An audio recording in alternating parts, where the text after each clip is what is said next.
देखभाल जरूरी है अगर रिश्ते निभाने हो, वरना लगाकर भूल जाने से पौधे भी सूख जाते हैं। हेलो फ्रेंड्स, कैसे हैं आप सब। वेलकम है आप सबका आपके अपने प्यारे YouTube channel adventure urban farming में। तो फ्रेंड्स, आज का हमारा टॉपिक है सीड जर्मिनेट होने के बाद ऐसे करें सीडलिंग्स की देखभाल। Take care of seedlings after germination. तो फ्रेंड्स, जानते हैं सीड्स जर्मिनेट होने के बाद कैसे करें सीडलिंग्स की देखभाल। कई गार्डनिंग बिगनर बीजों को सीडलिंग ट्रे आदि में लगा तो देते हैं, लेकिन उनकी सही देखभाल नहीं कर पाते, जिसके कारण बीज जर्मिनेट होने के बाद भी नष्ट हो जाते हैं, या फिर तैयार सीडलिंग्स को बड़े ग्रो बैग या गार्डन में ट्रांसप्लांट करने के बाद पौधे अच्छे से ग्रो नहीं कर पाते हैं। बीज जर्मिनेट हो जाने के बाद स्वस्थ पौधे उगाने के लिए सीडलिंग्स की देखभाल करना बहुत ज़रूरी है।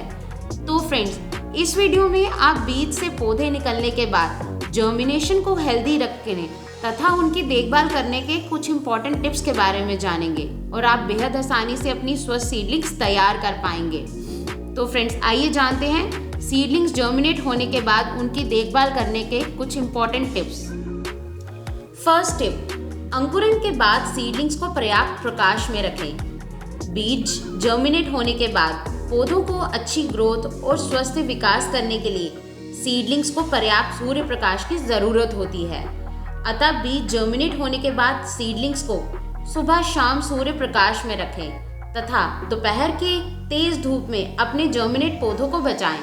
लेकिन जब सीडलिंग्स घर के अंदर ग्रो होती हैं तो उसे पर्याप्त प्रकाशित खिड़की या फिर बालकनी में रखा जाना चाहिए। यदि किसी कारणवश जर्मिनेट सीडलिंग्स को पर्याप्त रोशनी नहीं मिल पाती है तो इसके लिए ग्रो लाइट्स का इस्तेमाल किया जाता है। अब आप जानना चाहते होंगे कि पौधों के लिए ग्रो लाइट क्या है, तो हम आपको बता दें कि पौधों को पर्याप्त सूरज की रोशनी ना मिल पाने की स्थिति में सीडलिंग्स को एलईडी लाइट के प्रकाश ग्रो लाइट में रख दिया जाता है, जिससे इनकी ग्रोथ रुकती नहीं है। इसके कई फायदे होते हैं, जैसे सीडलिंग को पर्याप्त प्रकाश मिलने से अंकुरित पौधे फोटोसिंथेसिस प्रोसेस द्वारा एनर्जी प्रोड्यूस कर पाते हैं, जिससे उनकी ग्रोथ लगातार होती रहती है। सीड जर्मिनेट होने के बाद सीडलिंग्स की अच्छे से केयर करने के लिए सीडलिंग्स को 12 से 14 घंटे ग्रो लाइट या फिर एलईडी प्रकाश में रखना चाहिए। सेकेंड टिप, सीडलिंग्स की देखभाल के लिए पानी। सीडलिंग्स की अच्छे से देखभाल करने का एक मेन स्टेप है उनमें उचित पानी देना है।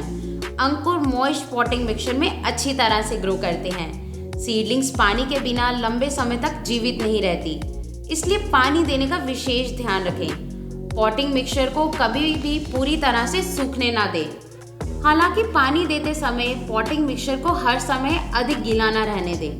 गीला पॉटिंग मिक्सचर सीडलिंग्स ट्रे में कीड़ों के संक्रमण, मिल्ड्यू के डेवलपमेंट और ऐसी बीमारियों को बढ़ावा देती है जो आपके सीडलिंग्स को मार सकती हैं। पॉटिंग मिक्सचर में कितना नम है ये देखने के लिए आपको दिन में 2 से 3 बार सीडलिंग ट्रे की जांच करनी चाहिए। जब पॉटिंग मिक्सचर की ऊपरी लेयर सूखने लगे तब पानी देने का सही समय होगा। जैसे जैसे पौधे बड़े होते हैं उनमें अधिक बार पानी पिलाने की आवश्यकता होगी। आप सीडलिंग्स को पानी देने के लिए स्प्रे बॉटल या फिर वाटर कैन का भी इस्तेमाल कर सकते हैं। थर्ड स्टेप, कमजोर अंकुरों को हटाकर करें सीडलिंग थिनिंग। बीज जर्मिनेट होने के बाद सीडलिंग्स के पौधों की देखभाल करने के लिए कमजोर सीडलिंग्स को हटाना बहुत ही जरूरी है, ताकि शेष मजबूत सीडलिंग्स को ग्रो करने के लिए ठीक से जगह और पर्याप्त एयर फ्लो मिल सके। कुछ लोग सीडलिंग ट्रे में अतिरिक्त बीज लगा देते हैं ताकि कुछ बीज खराब हो जाने के बाद भी उनके पास ट्रांसप्लांट करने के लिए पर्याप्त सीडलिंग बची रहे। अतः इस उद्देश्य से सीडलिंग अंकुरण के पश्चात काफी घनी अर्थात भीड़ भाड़ वाली हो जाती है। इस स्थिति में आप सबसे मजबूत अंकुर को छोड़कर बाकी को हटा दें। मूल रूप से सीडलिंग की थिनिंग करने से मतलब है कि कमजोर या ज्यादा पास लगे सीडलिंग्स को हटा देना। सीडलिंग्स की थिनिंग तभी करें जब अंकुर में कुछ शुरुआती पत्तियां आ चुकी हों। यदि सभी सीडलिंग्स मजबूत हो तो प्रत्येक ट्रे में एक ही सीडलिंग लगी रहने दें। इन तरीकों को अपनाने से आप सीडलिंग्स की अच्छे से केयर कर पाएंगे। फोर्थ स्टेप, बीज अंकुरित होने के बाद पौधे में दी जाने वाली खाद। वैसे तो अंकुरित पौधे में फर्टिलाइजर का उपयोग करना अनिवार्य नहीं है, लेकिन यदि आप अपने सीडलिंग्स की तेज़ी से ग्रोथ चाहते हैं और चाहते हैं कि आपकी सीडलिंग्स हमेशा हेल्दी रहे, तो आप उनके लिए ओमाहा ग्रो मीडिया मिक्सचर सबसे बेस्ट है।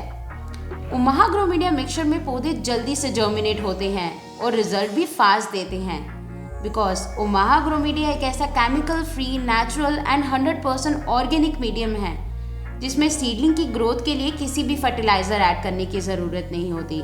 ये एक रेडी टू यूज़ मीडियम है। इसमें हर तरह के मैक्रो एंड माइक्रो न्यूट्रिएंट्स पाए जाते हैं जो कि एक प्लांट की ग्रोथ के लिए रिक्वायरमेंट रहती है। इसका यूज़ करने से आपके सीडलिंग्स को सभी तरह के न्यूट्रिएंट्स मिलेंगे और आपके सीडलिंग्स को एक हेल्दी ग्रोथ मिलती है। 5th स्टेप, बीज अंकुरित होने के बाद सीडलिंग्स कवर को रिमूव करें।